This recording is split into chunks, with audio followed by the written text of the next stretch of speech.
ಆತ್ಮೀಯ ವಿದ್ಯಾರ್ಥಿಗಳಿಗೆ ಇಂದು ಇತಿಹಾಸ ವಿಷಯದೊಳಗ ದ್ವಿತೀಯ PUC ಇತಿಹಾಸ ವಿಷಯದಲ್ಲಿ ಒಂದು ಪ್ರಮುಖ ಪ್ರಶ್ನೆ, 10 ಅಂಕದ ಪ್ರಮುಖ ಪ್ರಶ್ನೆ, ಮೇಲಿಂದ ಮೇಲೆ ರಿಪೀಟ್ ಆಗಿರುವಂತಹ ಪ್ರಶ್ನೆ, ಹೊಸ ಧರ್ಮಗಳ ಉದಯದಲ್ಲಿ ಬರುವಂತ ಬೌದ್ಧ ಧರ್ಮ ಸಂಬಂಧಪಟ್ಟಂತ ಗೌತಮ ಬುದ್ಧನ ಜೀವನ ಮತ್ತು ಬೋಧನೆಗಳು ಒಂದು ಪ್ರಮುಖ ಪ್ರಶ್ನೆಯಾಗಿದ್ದು, ಇದನ್ನ ನಾವು ಹಿಂದಿನ ಕ್ವಶನ್ ಪೇಪರ್ ನೋಡಿದಾಗ ಬಹಳ ಸಲ ರಿಪೀಟ್ ಆಗಿರುವಂತ ಪ್ರಶ್ನೆ. ಈ ಪ್ರಶ್ನೆಗೆ ನಾವು 10 ಯಾವ ರೀತಿ ಬರೆದಾಗ 10 ನಾವು ತೆಗೆದುಕೊಳ್ಳಬಹುದು ಅನ್ನೋದನ್ನ ಇಲ್ಲಿ ಇವತ್ತು ನಿಮಗ ತಿಳಿಪಡಿಸ್ತೀನಿ. ಹಾಗಾಗಿ ನೀವೆಲ್ಲ ನನ್ನ ಸ್ವಾಮಿ ವಿವೇಕಾನಂದ ಯೂಟ್ಯೂಬ್ ಚಾನಲ್ ಅನ್ನ ಇಂಥ ವಿಡಿಯೋಗಳಿಗಾಗಿ ಸಬ್ಸ್ಕ್ರೈಬ್ ಮಾಡಬೇಕು, ಲೈಕ್ ಮಾಡಬೇಕು, ಶೇರ್ ಮಾಡ್ಬೇಕಂತ ಮೊದಲಿಗೆ ರಿಕ್ವೆಸ್ಟ್ ಮಾಡ್ತಾ, ಈಗ ನಾವು ನೇರವಾಗಿ ನಾನು ವಿಷಯಕ್ಕೆ ಹೋಗ್ತೀನಿ. ಗೌತಮ ಬುದ್ಧ ಬೌದ್ಧ ಧರ್ಮದ ಸ್ಥಾಪಕ. ನಾವು ಇಲ್ಲಿ ಗಮನಿಸ್ಬೇಕು, ಪೀಠಿಕೆ ನೋಡ್ಬೇಕಾಗ್ತದ. ಯಾವುದೇ ಒಂದು 10 ಪ್ರಶ್ನೆ ಬರೆಯುವಾಗ ಪೀಠಿಕೆ ಬರಿಬೇಕು. ಸಾಶಪು 6ನೇ ಶತಮಾನದಾಗ ಭಾರತದಲ್ಲಿ ಒಂದ್ ರೀತಿಯಿಂದ ಧಾರ್ಮಿಕವಾಗಿ, ಸಾಮಾಜಿಕವಾಗಿ, ಆರ್ಥಿಕವಾಗಿ ಎಲ್ಲ ರೀತಿಯಲ್ಲೂ ಒಂದಿಷ್ಟು ಅನಿಷ್ಟ ಪದ್ಧತಿಗಳು, ಮೂಢನಂಬಿಕೆಗಳು, ಕಂದಾಚಾರಗಳು ತುಂಬಿ ತುಳುಕ್ತಾ ಇವೆ. ಇವುಗಳನ್ನು ಹೋಗಲಾಡಿಸ್ಲಿಕ್ಕೆ ಮಹಾನ್ ವ್ಯಕ್ತಿಗಳ ಜನನ ಆಗ್ತದ. ಆ ಮಹಾನ್ ವ್ಯಕ್ತಿಗಳಲ್ಲಿ ಗೌತಮ ಬುದ್ಧ ಕೂಡ ಅವರು ಬಂದು 6ನೇ ಶತಮಾನದಲ್ಲಿ ಇದ್ದಂತ ನಮ್ಮ ಮೂಢನಂಬಿಕೆಗಳನ್ನ ಹೋಗಲಾಡಲಿಕ್ಕೆ ಪ್ರಯತ್ನ ಪಟ್ಟರು. ಅವರ ವಿಚಾರಗಳು ಈ ಕೆಳಗಿನಂತದಾವ. ನಾವು ಫಸ್ಟ್ ಆ ಗೌತಮ ಬುದ್ಧನ ಜೀವನವನ್ನ ನಾವು ಮೊದಲೇ ಪಾಯಿಂಟ್ ಆಗಿ ಕೊಡ್ಬೇಕು. ಜೀವನ ಯಾವ ರೀತಿ ಬರಿಬೇಕಪ್ಪ ಅಂತಂದ್ರೆ ನಾವು ಅಲ್ಲಿ ಗಮನಿಸ್ಬೇಕು. ಜನನ ವರ್ಷ, ಜನನ ಸ್ಥಳ, ತಂದೆ ತಾಯಿ, ಮಡದಿ, ಮಗ, ಮೊದಲ ಹೆಸರು, ತಾಯಿ. ಈ ರೀತಿ ನಾವು ಒಂದು ಪ್ರೇಮ್ ಹಾಕಿಬಿಟ್ರೆ ವ್ಯಾಲ್ಯೂಟರ್ಗೆ ಬಹಳ ಸರಳವಾಗಿ ಬರ್ತದೆ. ಅವರ ಜನನ ಸ್ಥಳ, ಜನನ ವರ್ಷ ಸಾಶಪು 563 ಅಂತ ಬರ್ತೈತಿ. ಇನ್ನ ಜನನ ಸ್ಥಳ ನೇಪಾಳದ ಲುಂಬಿನಿ ವನ ಅಂತೇಳಿ. ಇನ್ನ ತಂದೆ ಶುದ್ಧೋಧನ, ತಾಯಿ ಮಾಯಾದೇವಿ, ಮಡದಿ ಯಶೋಧರ, ಮಗ ರಾಹುಲ, ಮೊದಲ ಹೆಸರು ಸಿದ್ಧಾರ್ಥ, ಸಾಕು ತಾಯಿ ಯಾರಪ್ಪ ಅಂದ್ರೆ ಪ್ರಜಾಪತಿ ಗೌತಮಿ ಅಂತ ಹೇಳಿ. ಇದು ನಾವು ಸಂಕ್ಷಿಪ್ತವಾಗಿ ನಾವು ಏನ್ ಮಾಡ್ಬೇಕಪ್ಪ, ಅವನ ಜೀವನ ಸಂಬಂಧಪಟ್ಟಂಗೆ ನಾವು ಬರೆದ್ ಬಿಟ್ರೆ ವ್ಯಾಲ್ಯೂಟರ್ಗೆ ಬಹಳ ಸರಳವಾಗಿ ಇದನ್ನ ವ್ಯಾಲ್ಯೂಷನ್ ಮಾಡಕ್ ಅಂತ ಈ ರೀತಿ ಬರಿಬೇಕು. ಇನ್ನ ತಂದೆ ಶುದ್ಧೋಧನ ಕಪಿಲ ವಸ್ತುವಿನ ರಾಜನಾಗಿದ್ದ. ಅಲ್ಲಿ ನಾವು ಗಮನಿಸ್ಬೇಕು, ಇವ ಲುಂಬಿನಿ ವನದಲ್ಲಿ ಜನಿಸ್ತ, ನೇಪಾಳದ ಲುಂಬಿನಿ ವನದಲ್ಲಿ. ಇವ ಹುಟ್ಟಿದ 7ನೇ ದಿನಕ್ಕೆ ತಾಯಿ ಮಾಯಾದೇವಿ ತೀರ್ಕೊಳ್ತಾರ. ಹಾಗಾಗಿ ಸಾಕು ತಾಯಿ ಪ್ರಜಾಪತಿ ಗೌತಮಿಯ ಆರೈಕೆಯಲ್ಲಿ ಬೆಳೀತಾನ. ಇವ ಹುಟ್ಟಿದಾಗ ಜ್ಯೋತಿಷಿಗಳು ನೋಡಿತಾರ, ಏನಂತೇಳಿ ಜಗತ್ತಿಗೆ ಬೆಳಕು ನೀಡುವಂತ ಮಹಾನ್ ಸನ್ಯಾಸಿ ಆಗ್ತಾನ ಅಂತೇಳಿ. ಅದು ಶುದ್ಧೋಧನಿಗೆ ಏನಾಗ್ತದಪ್ಪ ಅಂದ್ರ ಮಗ ಸನ್ಯಾಸಿ ಆಗುವುದು ಇಷ್ಟ. ಹಾಗಾಗಿ ಅವನಿಗೆ ಅರಮನೆಯೊಳಗೆ ಎಲ್ಲಾ ಸುಖಭೋಗಗಳನ್ನ ಕೊಡ್ತಾನ. ಅರಮನೆಯಲ್ಲೇ ಎಲ್ಲಾ ಸುಖಭೋಗಗಳನ್ನ, ಹೊರಗಿನ ಪ್ರಪಂಚದ ಒಂದು ಅರಿವನ್ನ ಮೂಡಿಸಂತೆ ಅಷ್ಟು ಸವಲತ್ತುಗಳ ಅರಮನೆಯಲ್ಲೇ ಕೊಡ್ತಾನ. ಇವನ 16ನೇ ವಯಸ್ಸಿಗೆ ಸಿದ್ಧಾರ್ಥನ 16ನೇ ವಯಸ್ಸಿನಿಗೆ ಯಶೋಧರೆ ಕೊಟ್ಟು ಮದುವೆ ಮಾಡ್ತಾನ. ಹೀಗೆ ಸಣ್ಣ ವಯಸ್ಸಿನ ಅಂದ್ರೆ ಮಗ ಸನ್ಯಾಸಿ ಆಗಬಾರದು ಅಂತ ದೃಷ್ಟಿಯಿಂದ ಸಣ್ಣ ವಯಸ್ಸೊಳಗೆ ಅವನಿಗೆ ಮದುವೆ ಮಾಡುವಂತ ಕೆಲಸವನ್ನ ಸಿದ್ಧೋಧನ ಮಾಡ್ತಾನ. ಹೀಗೆ ನಂತರ ಅವನಿಗೆ ರಾಹುಲ ಮಗ ಎಂಬ ಜನಿಸ್ತಾನ. ಆ ರಾಹುಲ ಮಗ ಜನಿಸಿದ ನಂತರದಲ್ಲಿ ಸಿದ್ಧಾರ್ಥ ಏನ್ ಮಾಡ್ತಾನಪ್ಪ ಅಂದ್ರ ಹೊರ ಜಗತ್ತನ್ನ ನೋಡ್ಬೇಕು ಅಂತೇಳಿ ತನ್ನ ತನ್ನ ಸಾರಥಿ ಜೊತೆಗೆ ಅವ ಏನ್ ಮಾಡ್ತಾನಪ್ಪ ಅಂದ್ರ ಹೊರ ಜಗತ್ತಿಗೆ ಬರ್ತಾನ. ಆ ಹೊರ ಜಗತ್ತಿಗೆ ಬಂದಾಗ ಅಲ್ಲಿ ಅವನ ಆ ಹೊರ ಜಗತ್ತಿನಲ್ಲಿ 4 ದೃಶ್ಯಗಳನ್ನ ಕಾಣ್ತಾನ. ಆ ಹೊರ ಜಗತ್ತಲ್ಲಿ 4 ದೃಶ್ಯಗಳು ಕಾಣ್ತಾನ. ಆ 4 ದೃಶ್ಯಗಳು ಅವನ ಮನಸ್ಸಿನ ಮೇಲೆ ಗಾಢವಾದ ಪ್ರಭಾವ ಬೀರ್ತಾವ. ಒಂದು ದೃಶ್ಯ ರೋಗಿ, ಒಂದು ದೃಶ್ಯ ವೃದ್ಧ, ಇನ್ನೊಂದು ದೃಶ್ಯ ಶವ, ಲಾಸ್ಟ್ ಸನ್ಯಾಸ. ಇಲ್ಲಿ ಈ 3 ದೃಶ್ಯಗಳು, ಮೊದಲಿನ 3 ದೃಶ್ಯಗಳು ರೋಗಿ, ವೃದ್ಧ, ಶವ, ಈ 3 ದೃಶ್ಯಗಳು ದುಃಖಮಯವಾಗಿರೋದನ್ನ ನೋಡ್ತಾನೆ. ದುಃಖಮಯವಾಗಿರೋದು ಈ 3 ದೃಶ್ಯಗಳು.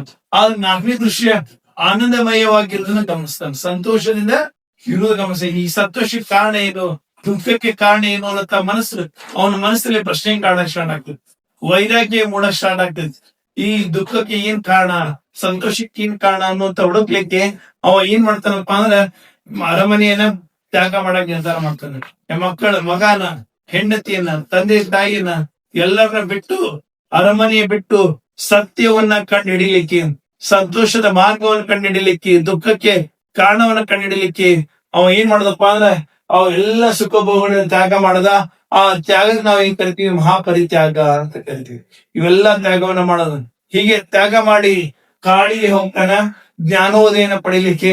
ಅವ ಏನ್ ಮಾಡ್ತಾನಪ್ಪ? ಕಠಿಣ ತಪಸ್ಸನ್ನ ಮಾಡ್ತಾನ.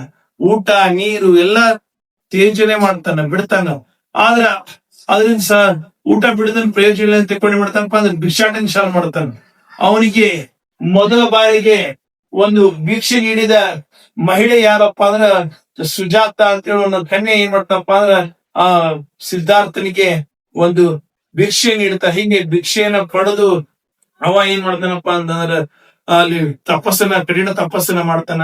ಅವನ 35ನೇ ವಯಸ್ಸಿಗೆ ಈಗಿನ ಬಿಹಾರದ ಗಯಾ ಅನ್ನುವಂತ ಸ್ಥಳ ಬರ್ತದ. ಆ ಸ್ಥಳ ಗಯಾದ ಆಲದ ಮರ ಅಂದ್ರೆ ಅರಳಿ ಮರದ ಕೆಳಗೆ ಅವನಿಗೆ ಏನಾಯ್ತಪ್ಪ ಅಂದ್ರ ಜ್ಞಾನೋದಯ ಆಯ್ತು. ಯಾವಾಗ ಜ್ಞಾನೋದಯ ಆಯ್ತು ಅವಾಗ ಸಿದ್ಧಾರ್ಥ ಹೋಗಿ ಬುದ್ಧನಾದ. ಬುದ್ಧವನಂದ್ರೆ ಜ್ಞಾನವನ್ನ ಪಡೆದಂತ ಅರ್ಥ. ಬುದ್ಧ ಅಂದ್ರೇನ? ಜ್ಞಾನವನ್ನು ಪಡೆದ.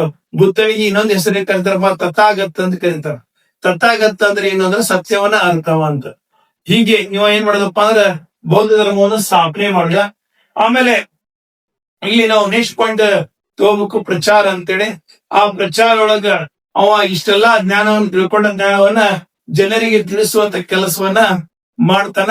ಅದಕ್ಕಾಗಿ ಅವ ಏನ್ ಮಾಡ್ತಾನ? ಫಸ್ಟ್ ಈ ಬನಾರಸ್ ಅಂತ ಬರ್ತದೆ. ಬನಾರಸ್ ಅಲ್ಲಿ ಬರುವ ಸಾರಾನಾಥ್ ಅಂತೇಳಿ, ಆ ಸಾರಾನಾಥನ ಜಿಂಕೆಯವನದಳು. ಆ ಸಾರಾನಾಥ್ ಜಿಂಕೆಯವನ ಮೊದಲ ಬಾರಿಗೆ ಅವ ಏನ್ ಮಾಡ್ತಾನ? ತನ್ನ ಪ್ರವಚನವನ್ನ ನೀಡ್ತಾನೆ. ಆ ಪ್ರವಚನವನ್ನ ನಾವು ಇಂದಿಗೂ ಧರ್ಮಚಕ್ರ ಪ್ರವರ್ತನ ಅಂತ ಕರಿತೀವಿ. ಧರ್ಮಚಕ್ರ ಪ್ರವರ್ತನ. ಆ ಧರ್ಮಚಕ್ರವೇ ಈ ಬೌದ್ಧ ಧರ್ಮದ ಲಾಂಛನವಾದ. ಆ ಧರ್ಮಚಕ್ರವೇ ಬೌದ್ಧ ಧರ್ಮದ ಲಾಂಛನ. ನೀವೆಲ್ಲ ನೋಡಿರ್ತೀರಿ. ಧರ್ಮಚಕ್ರ ಆದ ಲಾಂಛನವೇ ಬೌದ್ಧ ಧರ್ಮದ ಲಾಂಛನ ಆಗ್ತದೆ. ಹೀಗೆ ತನ್ನ ಜೀವನ ಉದ್ದಕ್ಕೂ ಬೇರೆ ಬೇರೆ ಸ್ಥಳಗಳಿಗೆ ಹೋಗಿ, ಆ ಮಗದ ಅಂಗ ಬೇರೆ ಬೇರೆ ರಾಜ್ಯಗಳಿಗೆ ಹೋಗಿ ಅವ ಏನ್ ಮಾಡ್ತಾನಪ್ಪ ಅಂದ್ರೆ ಪ್ರವಚನ ಮಾಡಿ ಕೊನೆಗೆ ಅವ ಏನ್ ಮಾಡ್ತಾನಪ್ಪ ಅಂದ್ರೆ ಉತ್ತರ ಪ್ರದೇಶದ ಕುಶಿನಗರದಲ್ಲಿ ಅವನ ಪರಿನಿರ್ವಾಣ ಹೊಂದಿ ಬಿಡ್ತಾನ. ಇನ್ನೊಂದು ನಾವು ಈ ಬುದ್ಧನ ಬಗ್ಗೆ ಒಂದು ವಿಶೇಷತೆ ನಾವು ತಿಳ್ಕೋಬೇಕಾಗ್ತದೆ, ವಿಶೇಷತೆ ಬರಿಬೇಕಾಗ್ತದೆ. ಏನಪ್ಪಾ ಅಂದ್ರ ಬುದ್ಧ ಹುಟ್ಟಿರುವಂತದ್ದು, ಜ್ಞಾನೋದಯ ಪಡೆದಿರುವಂತದ್ದು ಮತ್ತು ಅವ ಮರಣ ಹೊಂದಿರುವಂತದ್ದು. ಈ 3 ದಿನಗಳೇನಪ್ಪಾ ಅಂದ್ರ ಪೌರ್ಣಿಮೆ ಆಗಿರೋದ್ರಿಂದ ನಾವು ಮುಂದೆ ಬುದ್ಧ ಪೂರ್ಣಿಮಾ ಅಂತೇಳಿ ಆಚರಣೆ ಮಾಡಕ್ ಸ್ಟಾರ್ಟ್ ಮಾಡಿದೀವಿ. ಅವ್ 3 ಘಟನೆ ಆಗಿದ್ದ ದಿನ ಏನಪ್ಪಾ ಅಂದ್ರೆ ಹುಣ್ಣಿಮೆ ಆಗೈತಿ. ಆ ಹುಣ್ಣಿಮೆ ಆಗಿರೋದ್ರಿಂದ ಏನಾಯ್ತಪ್ಪ ಅಂದ್ರ ಬುದ್ಧ ಪೂರ್ಣಿಮಾ ಅಂತ ಹೆಸರು ಬಂತು. ಇದು ಬುದ್ಧನ ಒಂದು ನಾವು ಜೀವನದಾಗ ಇಷ್ಟೆಲ್ಲಾ ಪಾಯಿಂಟ್ಸ್ ಬರಿಬೇಕು. ಆ ಪೀಠಿಕೆ ಬರೆದ ಮೇಲೆ ಜನರ ಜೀವನ ಹೇಗಿರ್ಬೇಕು, ಆಮೇಲೆ 4 ದೃಶ್ಯಗಳು, ಮಹಾಫಲಿತ್ಯಾಗ, ಜ್ಞಾನೋದಯ, ಪ್ರಚಾರ, ಕೊನೆ ದಿನಗಳು, ವಿಶೇಷ. ಇವಿಷ್ಟು ಪಾಯಿಂಟ್ಸ್ ನಾವು ಅಲ್ಲಿ ಜೀವನದಾಗ ಕವರ್ ಮಾಡಬೇಕು. ಆಮೇಲೆ ನಂತರದಲ್ಲಿ ನಾವು ನೆಕ್ಸ್ಟ್ ನಾವು ನೋಡೋಣ ಅವನ ಏನಪ್ಪಾ ಅಂದ್ರೆ ಬೋಧನೆಗಳನ್ನ ನಾವು ನೋಡೋಣ. ಬೋಧನೆಗಳು, ಬುದ್ಧನ ಬೋಧನೆಗಳು ನಾವು ಮೊದಲು ಮೂಲ ಸತ್ಯಗಳನ್ನು ನೋಡ್ತೀವಿ. ಆ ಮೂಲ ಸತ್ಯಗಳು 4 ಅದಾವ. ಸತ್ಯ, ಅಹಿಂಸೆ, ಆಸ್ಯ, ಬ್ರಹ್ಮಚರ್ಯ.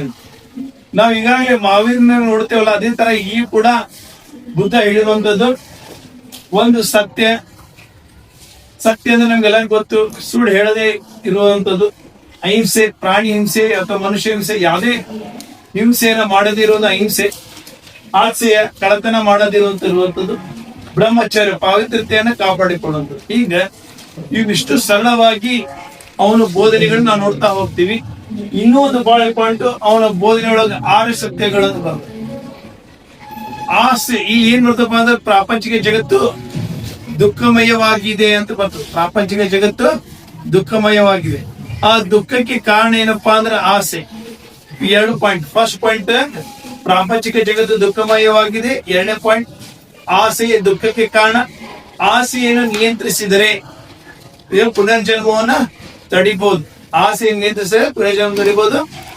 ಆಸೆಯನ್ನು ನಿಯಂತ್ರಿಸಲು ನಾವು ಏನ್ ಮಾಡ್ಬೇಕಪ್ಪ ಅಂದ್ರೆ ಅಷ್ಟಾಂಗ ಮಾರ್ಗವನ್ನ ಅನುಸರಿಸಬೇಕು ಅಂತ. ಹೀಗೆ 4-6 ಸತ್ಯಗಳನ್ನು ನೋಡ್ತಾ ಹೋಗ್ತೀವಿ. ಅದಾದ್ಮೇಲೆ ಅಷ್ಟಾಂಗ ಮಾರ್ಗಗಳು ಅಂತ ಕೊಡ್ತಾನೆ. ನಾವು ಪುನರ್ಜನ್ಮವನ್ನು ತಡಿಬೇಕು, ಆಸೆ ನಿಯಂತ್ರಿಸಬೇಕಾದ್ರೆ ಅಷ್ಟಾಂಗ ಮಾರ್ಗಗಳನ್ನು ಅನುಸರಿಸಬೇಕು ಅಂತ ಹೇಳ್ತಾನೆ. ನಾವು ಏನ್ ತಪ್ಪು ಕಲ್ಪನೆ ಬಹಳ ಇದೀವಿ ಹಿಂದೆ. ಆ ವೈದಿಕ ಧರ್ಮದಲ್ಲಿ ನಮ್ಗೆ ಬಹಳಷ್ಟು ತಪ್ಪು ಕಲ್ಪನೆ ಇದೆ. ಆದ್ರೆ ಬುದ್ಧ ಒಂದು ಸರಳವಾಗಿ ನಮ್ಗೆ ಏನ್ ನೋಡಪ್ಪ ಅಂದ್ರೆ ಮೋಕ್ಷಕ್ಕೆ ದಾರಿನ ತೋರಿಸ್ಕೊಟ್ಟ. ಎಂತ ಅದ್ಭುತವಾದ ಹೇಳ್ತಾರಪ್ಪ ಅಂತಂದ್ರ ಸರಳವಾಗಿ ನಂಬಿಕೆ ಇರ್ಬೇಕು, ಒಳ್ಳೆ ನಂಬಿಕೆಯನ್ನ ಗಳಿಸ್ಕೋಬೇಕು ಅಂತ ಹೇಳ್ತಾನೆ. ಆ ಒಳ್ಳೆ ನಂಬಿಕೆ ಜೊತೆಗೆ ಒಳ್ಳೆ ಆಲೋಚನೆ ಇರ್ಬೇಕು ಅಂತ ಹೇಳ್ತಾನೆ. ಒಳ್ಳೆ ಮಾತುಗಳ ಇರ್ಬೇಕು, ಆಮೇಲೆ ಒಳ್ಳೆ ನಡತೆ, ಒಳ್ಳೆ ಪ್ರಯತ್ನ, ಒಳ್ಳೆ ಜ್ಞಾನ, ಒಳ್ಳೆ ಜೀವನೋಪಾಯ, ಒಳ್ಳೆ ಮನಸ್ಥಿತಿ. ಹೀಗೆ ನಮ್ಮ ಜೀವನದಲ್ಲಿ ಸರಳವಾಗಿ ನಾವು ಆಚರಿಸುವ ಹಾಗೆ ಅನ್ನೋದನ್ನ ಅವ ಏನ್ ಮಾಡಪ್ಪ ಅಂದ್ರೆ ನಮ್ಗೆ ತೋರಿಸ್ಕೊಟ್ಟ. ಯಾರು? ಬುದ್ಧ. ಏನ್ ಮಾಡಪ್ಪ ಒಳ್ಳೆ ನಂಬಿಕೆ ಅಂದ್ರೆ ನಾವ್ ಹೆಂಗಿರ್ಬೇಕಪ್ಪ, ನಮ್ಮ ಮೇಲೆ ನಮ್ಮ ನಂಬಿಕೆ ಇರ್ಬೇಕು, ಪರರ ಮೇಲೂ ನಂಬಿಕೆ ಇರುವ ಹಾಗೆ ನಾವು ಗಳಿಸ್ಕೋಬೇಕು. ನಮ್ಮ ಆಲೋಚನೆ ಕೂಡ ಧನಾತ್ಮಕವಾಗಿರ್ಬೇಕು, ನಮ್ಮ ಮಾತು ಕೂಡ ಶುದ್ಧವಾಗಿರ್ಬೇಕು, ಆಮೇಲೆ ನಮ್ಮ ನಡತೆ ಕೂಡ ಶುದ್ಧವಾಗಿರ್ಬೇಕು. ನಾವು ಪ್ರಯತ್ನ ಹೆಂಗಿರ್ಬೇಕಪ್ಪ ಅಂದ್ರೆ ಪ್ರಯತ್ನ ಪಡಬೇಕು, ಆ ಪ್ರಯತ್ನ ಪರಿಶುದ್ಧವಾಗಿರ್ಬೇಕು. ಆ ಒಳ್ಳೆಯ ಪ್ರಯತ್ನ ಎಲ್ಲಿ ಇರ್ತದ ಅಲ್ಲಿ ಒಂದಲ್ಲ ಒಂದ್ ರೀತಿಯಿಂದ ಯಶಸ್ವಿ ನಮ್ಮಿಂದ ಬರ್ತದ ಅನ್ನಕ್ಕೆ ಯಾರು ಹೇಳ್ಯಾರಪ್ಪ ಅಂದ್ರೆ ಬುದ್ಧ ತನ್ನ ಒಂದು ಅಷ್ಟಾಂಗ ಮಾರ್ಗದೊಳಗ ಹೇಳಿರುವಂತದ್ದು. ಒಳ್ಳೆ ಧ್ಯಾನ, ಒಳ್ಳೆ ಜೀವನೋಪಾಯ, ಒಳ್ಳೆ ಮನಸ್ಸು. ಹೀಗೆ ಇವೆಲ್ಲ ಏನಪ್ಪಾ ಅಂದ್ರೆ ಅಷ್ಟಾಂಗ ಮಾರ್ಗಗಳನ್ನ ನಾವು ಅನುಸರಿಸ್ಬೇಕು. ಇನ್ನ ಬುದ್ಧ ನಮಗೆ ಸರಳವಾಗಿ ಹೇಳಿರುವಂತದ್ದು ಇನ್ನೊಂದೇನಪ್ಪಾ ಅಂದ್ರೆ ಇತರೆ ಬೋಧನೆ. ಏನಪ್ಪಾ ಅಂದ್ರೆ ಬುದ್ಧನ ಇತರೆ ಬೋಧನೆಗಳೇನಪ್ಪಾ ಅಂದ್ರೆ ಅವ ಜಾತಿ ಪದ್ಧತಿಯನ್ನ ಖಂಡಿಸ್ತಾನೆ. ದೇವರ ಅಸ್ತಿತ್ವದ ಬಗ್ಗೆ ಅವ ಎಲ್ಲಿಯೂ ಹೇಳಿಲ್ಲ. ಅವ ಎದಕ್ ಮಹತ್ವ ಕೊಟ್ಟಪ್ಪ ಅಂದ್ರೆ ನಡತೆಗೆ ಮಹತ್ವ ಕೊಟ್ಟ, ಧರ್ಮ ಆಚರಣೆಗೆ ಮಹತ್ವ ಕೊಡಿಲ್ಲ. ಅವ ಏನ್ ನೋಡಿ ಎದು ಕೊಡ್ಬಿಟ್ಟಪ್ಪ ಅಂದ್ರೆ ಮಹತ್ವ ನಡತೆಗೆ ಮಹತ್ವವನ್ನ ಯಾರು ನೀಡಿದಾರಪ್ಪ ಅಂದ್ರೆ ಬುದ್ಧ ಹೇಳಿದ. ಈ ಬೌದ್ಧ ಧರ್ಮಕ್ಕೆ ಜಾತಿ, ಮತ, ಸ್ತ್ರೀ, ಪುರುಷ, ಲಿಂಗ ಭೇದ ಎಲ್ಲರಿಗೂ ಸಮವಾಗಿ ಅವಕಾಶವನ್ನು ಕೊಟ್ಟ. ಅವ ಹೇಳ್ತಾನ ಏನಂದ್ರಪ್ಪ ಅಂದ್ರೆ ಅಲ್ಲಿ ನಾವು ಗಮನಿಸ್ಬೇಕು. ಬಹಳ ಸರಳವಾಗಿ ಬೌದ್ಧ ಧರ್ಮ ಸೇರ್ಬೇಕಾದ್ರೆ ಬುದ್ಧಂ ಶರಣಂ ಗಚ್ಚಾಮಿ, ಸಂಘಂ ಶರಣಂ ಗಚ್ಚಾಮಿ, ಧರ್ಮಂ ಶರಣಂ ಗಚ್ಚಾಮಿ ಅನ್ನುವಂತ ತತ್ವವನ್ನ ಇಟ್ಕೊಂಡು ಬರಬೇಕು ಅಂತ ಅವ ಹೇಳ್ತಾರ. ಇನ್ನ ನಾವು ನೆಕ್ಸ್ಟ್ ಪಾಯಿಂಟ್ ನೋಡ್ತೀವಿ, ಬೌದ್ಧ ಧರ್ಮದ ಪ್ರಚಾರಕ್ಕೆ ಕಾರಣಗಳು ಅನ್ನೋದು. ಅನೇಕ ಕಾರಣಗಳದಾವ. ಆ ಕಾರಣಗಳು ನಾವು ಒಂದೊಂದೇ ಆಗಿ ನಾವು ಓದ್ಕೋಬೇಕಾಗ್ತದೆ. ಮೊದಲನೇ ಕಾರಣ ಸರಳ ಬೋಧನೆಗಳು. ಬುದ್ಧ ಹೇಳಿರುವಂತ ಬೋಧನೆಗಳೆಲ್ಲ ಸರಳವಾಗಿ ನಾವು ನೋಡ್ತಾ ಹೋಗಿದ್ವಿ.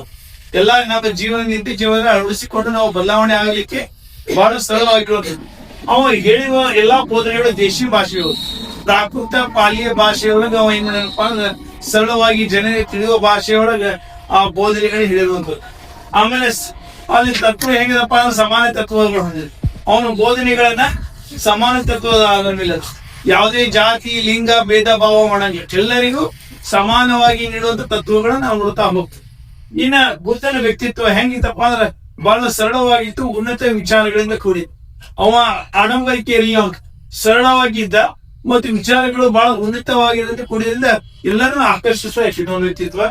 ಆಮೇಲೆ ಬೌದ್ಧ ಸಂಘಗಳ ಪಾತ್ರ. ಬೌದ್ಧ ಸಂಘಗಳು ಏನ್ ಮಾಡೋದಪ್ಪ ಅಂದ್ರೆ ಬುದ್ಧನ ವಿಚಾರಗಳನ್ನ ಬೇರೆ ಕಡೆ ಎಲ್ಲ ಕಡೆಗೂ ಹೋಗಿ ಪ್ರಚಾರ ಮಾಡುವಂತ ಕೆಲಸವನ್ನ ಆಯಾ ಬೌದ್ಧ ಸಂಘಗಳು ಮಾಡ್ತಾವ. ಇನ್ನು ಬೌದ್ಧ ಧರ್ಮಕ್ಕೆ ರಾಜಾಶ್ರಯ ಕೊಡ್ತಾನೆ. ಅಶೋಕ ಆಗಿರ್ಬೋದು, ಕಾನಿಷ್ಠ ಆಗಿರ್ಬೋದು, ಹರ್ಷವರ್ಧನ್ ಆಗಿರ್ಬೋದು, ಇವರೆಲ್ಲ ಏನಪ್ಪ ಬೌದ್ಧ ಧರ್ಮಕ್ಕೆ ರಾಜಾಶ್ರಯ ಕೊಟ್ಟು ಬೌದ್ಧ ಧರ್ಮ ಏನ್ ಮಾಡಿದಪ್ಪ ಜಗತ್ತಿನ ಧರ್ಮವಾಗಿ ಬೆಳಿಲಿಕ್ಕೆ ಕಾರಣ ಆಗ್ತದೆ. ಆದ್ರೆ ಅಶೋಕನ ಎರಡನೇ ಬುದ್ಧ ಅಂತ ಕರೀತಾರೆ. ಯಾಕಪ್ಪ ಅಂದ್ರೆ ಅಶೋಕ ಏನ್ ಮಾಡಿದ್ರು ಅಷ್ಟು ಬೌದ್ಧ ಧರ್ಮಕ್ಕಾಗಿ ತಾವು ಅಷ್ಟೇ ಇಲ್ಲ ತನ್ನ ಮಕ್ಕಳನ್ನು ಕೂಡ ಮುಡಿಪಾಗಿರ್ತಾರೆ. ಅಷ್ಟು ಕೆಲಸ ಯಾರು ಮಾಡ್ತಪ್ಪ ಅಂದ್ರೆ ಅಶೋಕ ಮಾಡ್ತಾನೆ. ಹೀಗಾಗಿ ಬೌದ್ಧ ಧರ್ಮ ಬೆಳೀತಿ. ಇನ್ನ ಬೌದ್ಧ ಧರ್ಮದ ಇನ್ನೊಂದು ಪಾಯಿಂಟ್ ನಾವ್ ಏನ್ ಮಾಡ್ಬೇಕಪ್ಪ, ಸಮ್ಮೇಳನಗಳಾಗ್ತಾವ. ಬೌದ್ಧ ಧರ್ಮ ಮಹಾ ಸಮ್ಮೇಳನಗಳು ಅಂತ ನಾವು ನೋಡ್ತಾ ಹೋಗ್ತೀವಿ. ಆ ಸಮ್ಮೇಳನ ಮೂಲಕ ಬೌದ್ಧ ಧರ್ಮದಲ್ಲಿ ಇರುವಂತಹ ವಿಚಾರಗಳನ್ನ ಚರ್ಚೆ ಮಾಡಿ ತಿದ್ದುಪಡಿ ಆಗುವಂತ ಕೆಲಸಗಳು, ಸೇರಿಸುವಂತ ಕೆಲಸಗಳು ಇವೆಲ್ಲ ಸಮ್ಮೇಳನ ಮೂಲಕ ನಡೀತಾವ. ಆಗ ಒಂದೇ ಸಮ್ಮೇಳನ ರಾಜ್ಯಗಳು ನಡೀತದ. 483 ಶಾಸಕು ಅಜಾತ ಶಸ್ತ್ರ ಆಯೋಜನೆ ಮಾಡ್ತಾನ. ಮಹಾಕಶಪ್ಪ ಅಂತೇಳಿ ಅದರ ಅಧ್ಯಕ್ಷ ಕೆಲಸವನ್ನ ಮಾಡ್ತಾನೆ. ಇವೆಲ್ಲ ಸಮ್ಮೇಳನಗಳ ಕಾಲಕ್ರಮಗಳಿಗೂ ಕೇಳ್ತಾರ. ಜೊತೆಗೆ ಇನ್ನೊಂದು ನಾವೇನು ಶಿಕ್ಷಣ ಬೇಕು, ನಾಳೆ ನಮ್ಮ ಬರುವ ಕಾಂಪಿಟೇಟಿವ್ ಎಕ್ಸಾಮ್ಸ್ ಗಳು, ಪೊಲೀಸ್ ಆಗಿರ್ಬೋದು, PS ಆಗಿರ್ಬೋದು, ಬೇರೆ ಬೇರೆ ಎಕ್ಸಾಮ್ಸ್ ಗಳು ಕೂಡ ಈ ಸಮ್ಮೇಳನದ ಮೇಲೆ ಪ್ರಶ್ನೆಗಳು ಬಂದಿರೋದು ನಾನು ನೋಡ್ತಾ. ಹಾಗಾದ್ರೆ ಇನ್ನ ನಾವು ಗಮನಿಸ್ಬೇಕು. ಎರಡನೇದು ವೈಶಾಖ ನಡೀತು. ಶಾಸಕು 383 ಕರ್ಕವರ್ಮನ್ ಮಾಡ್ತಾನೆ, ಸಭಾ ಕಾಮಿ ಅದರ ಅಧ್ಯಕ್ಷ ಆಗಿ.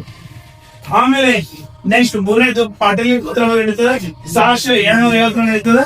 ಅದ್ರ ಆಯೋಜಕ ಯಾರಪ್ಪ ಅಂದ್ರೆ ಅಶೋಕ ಆಯೋಜನೆ ಮಾಡ್ತಾನೆ. ಅದ್ರ ಅಧ್ಯಕ್ಷ ಯಾರಪ್ಪ ಅಂದ್ರೆ ಮೊಗ್ಗಲಿ ಪುತ್ತ ಆಗಿಪ್ಪ. ಇನ್ನ ಇನ್ನೊಂದು ಕಾಶ್ಮೀರದ ಕುಟಲಿಯೊಳಗೆ ನಡೀತದೆ. 1707 ಅದನ್ನ ಕನಿಷ್ಠ ಆಯೋಜನೆ ಮಾಡ್ತಾ ಹೊಸ ಮಿತ್ರ ಅಧ್ಯಕ್ಷ ಇರ್ತಾನ, ಉಪಾಧ್ಯಕ್ಷ ಅಶ್ವಘೋಷ ಆಗಿರ್ತಾರೆ. ಇನ್ನೊಂದು ಪಾಯಿಂಟ್ 5 ಕನ್ವೆನ್ಷನ್ ಒಳಗೆ ನಡೀತದ, ಅದು 443 ನಡೀತದ.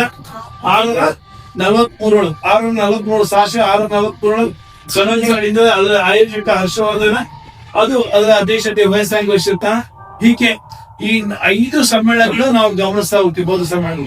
ಇದ್ರ ಮೇಲೆ ನಾಳೆ ಕಾಂಪಿಟೇಟಿವ್ ಎಕ್ಸಾಮ್ ಆಗಿರ್ಬೋದು, ಇದಕ್ಕಾಗಿರ್ಬೋದು ಕ್ರಮವಾಗಿ ಬರೀ ಅಂತ ಕೇಳ್ತಾನೆ. ಯಾವಾಗ ಆಗ್ಯಾವ ಅಂದ್ರೆ ಅನುಕ್ರಮವಾಗಿ ಬರಿಬೇಕಾಗಿರೋದು. ಹಾಗಾದ್ರೆ ಒಂದೇದು ರಾಜಗಳ ವೈಶಾಲಿ ಪಾಟಲಿಪುತ್ರ ಕೊಟ್ಟಿರುವಾಗ ಕಳು. ಹೀಗೆ 5 ಸಮ್ಮೇಳನಗಳು ಬೇರೆ ಬೇರೆ ಕಾಲಘಟ್ಟದಲ್ಲಿ ನಡೆದಿರೋದನ್ನ ನಾವು ಗಮನಿಸ್ತಾ ಹೋಗ್ತೀವಿ. ಇನ್ನು ಬೌದ್ಧ ಧರ್ಮದಲ್ಲಿ 2 ಪಂಥಗಳಿವೆ, ಒಂದು ಹಿನಾಯನ, ಇನ್ನೊಂದು ಮಹಾಯಾನ ಅಂತೇಳಿ. ಅಲ್ಲಿ ಗೊಂದಲ ಈಡಾಗಿ 2 ಪಂಗಡಗಳು 2 ಪಂಥಗಳಾಗಿ ಡಿವೈಡ್ ಆಗ್ತಾ, ಒಂದು ಹಿನಾಯನ ಮತ್ತು ಮಹಾಯಾನ. ಇನ್ನು ಬೌದ್ಧ ಧರ್ಮದ ಇನ್ನೊಂದು ಪಾಯಿಂಟ್, ಲಾಸ್ಟ್ ಪಾಯಿಂಟ್ ಬರಿಬೇಕಾಗಿರೋದು ಸಾಹಿತ್ಯ. ಸಾಹಿತ್ಯ ಒಳಗೆ ಮೀನ್ ಅವ್ರ 3 ಗ್ರಂಥಗಳು, ಪವಿತ್ರ ಗ್ರಂಥ ಹೋಗ್ತಾವ: ವಿನಯ ಪೀಠಕ, ಅಭಿನವ ಪೀಠಕ, ಸೂಕ್ತ ಪೀಠಕ. ಇವು 3 ಪೀಠಗಳ ಬರಿಬೇಕಾಗ್ತದ. ಇಷ್ಟು ಬರೆದು ಲಾಸ್ಟ್ ಉಪವಾಸವಾರ ಬರೆದ್ರೆ ನಿಮ್ಗೆ 10 ಅಂಕಗಳು. ನೀವು ಯಾರೇ ಚೆಕ್ ಮಾಡಿದ್ರು ಕೂಡ ಇದ್ರ ಮೇಲೆ ಕಳೆಯಲಿಕ್ಕೆ ಸಾಧ್ಯ ಇಲ್ಲ. ಎಲ್ಲರೂ ನೀವು ನಿಷ್ಠಾವಂತ ಬರೀಬೇಕಾಗಿರೋದು. ನಾವು ಅವನ ಜೀವನ ನೋಡಿದೀವಿ, ಅವನ ಜೀವನ ಜೊತೆಗೆ ನಾವು ನೋಡಿದ್ವಿ, ಬೋಧನೆ ನೋಡಿದ್ವಿ, ಬೋಧನೆ ಪ್ರಚಾರ ನೋಡಿದ್ವಿ, ಸಮ್ಮೇಳನ ನೋಡಿದ್ವಿ, ಅವ್ರ ಸಾಹಿತ್ಯ ನೋಡಿದ್ವಿ. ಹಿಂಗೆ ಇಷ್ಟು ಪಾಯಿಂಟ್ಸ್ ನಾವು ಹಾಕಿ ಲಾಸ್ಟ್ ಒಂದಿಷ್ಟು ನಾವು ಕನ್ಕ್ಲೂಷನ್ ಇಷ್ಟೆಲ್ಲ ಬರೆದು ನಾವು ಲಾಸ್ಟ್ ಉಪವಾಸವನ್ನ ಬರೆದ್ರೆ ನಮ್ಗೆ ಎಷ್ಟು ಮಾರ್ಕ್ಸ್ ಸಿಕ್ತ? 10 ಮಾರ್ಕ್ಸ್. ಎಲ್ಲಿಯೂ ಕಳ್ಕೊಳ್ಳಿಕ್ ಸಾಧ್ಯ ಇಲ್ಲ. ಹೀಗೆ ಬೌದ್ಧ ಧರ್ಮವನ್ನ ಅಥವಾ ಬುದ್ಧನ ವಿಚಾರ ನಿಮ್ಗೆ ಎಕ್ಸಾಮ್ ಅಂತಪ್ಪ ಅಂದ್ರೆ ಯಾವುದೇ ಕಾರಣಕ್ಕೂ ಮಿಸ್ ಮಾಡಬೇಡಿ.